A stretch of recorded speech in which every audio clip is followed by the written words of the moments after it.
Which among the following diet is preferred in high altitude? यो अस्ति भर्खरको लोकसेवामा सोधिएको MCQ question हो र यसको बारेमा थाहा पाऊँ है त। So welcome to day 17 of 100 days 100 high yield medical concept series. So यसको करेक्ट एन्सर हो हाई कार्बोहाइड्रेट डाइट। र यस्तो किन हुन्छ त?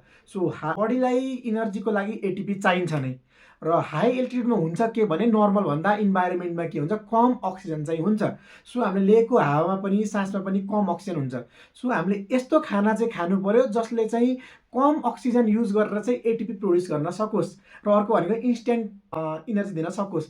सो कार्बोहाइड्रेट के हुन्छ, एउटा मेटाबोलिजम अरूभन्दा के हुन्छ, सिम्पलर हुन्छ र यसले चाँडो इनर्जी दिन्छ। एउटा यो फाइदा भयो। र अर्को मेन भनेको चाहिँ यसले कम अक्सिजन युज गरेर एटिपी दिन्छ। कसरी भने अकर्डिङ टु रेस्पिरेटरी कोसेन्ट कार्बोहाइड्रेट कति हुन्छ, 1 हुन्छ, फ्याटको 0.7 र प्रोटिनको 0.8 हुन्छ।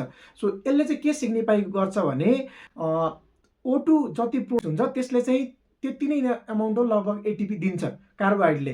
तर अरू फ्याट र लिपिडले O2 जति कन्ज्युम गर्छ त्योभन्दा कम अमाउन्ट अफ एटिपी दिन्छ। सो यो कसरी भयो भन्नुहुन्छ भने रेस्पिरेटरी कोसेन्ट भनेको CO2 produce upon O2 consumption हो।